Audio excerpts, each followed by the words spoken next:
Now, how do you access stickers on the iPhone? Let me explain it. And if you're new on Foxtecc, subscribe so you don't miss videos like this one. So you probably know about the stickers in iPhone, but sometimes you go to the keyboard and you have to be in the built-in Apple keyboard, because I also have a Gboard or SwiftKey. But if you are in the built-in one, you can try going to the emojis section and see it all the way to the left and pay attention to the keyboard.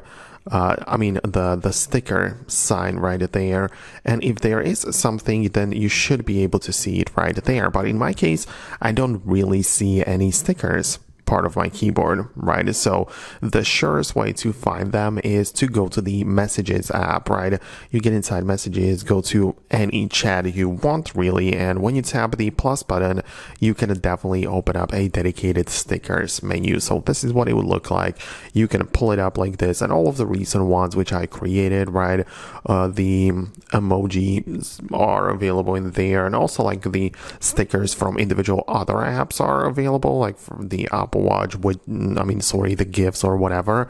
So that's how you can access stickers. And of course, you can go to the recently used ones or tap the plus button, which pulls up the photos and lets you create a new emoji, a new sticker from specific thing in your photo. So that's how it kind of works. I hope that I was able to explain it.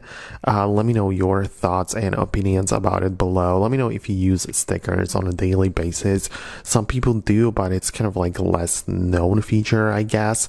So let me know your thoughts below, but I'm gonna wrap it up and I'll talk to you later in the future videos.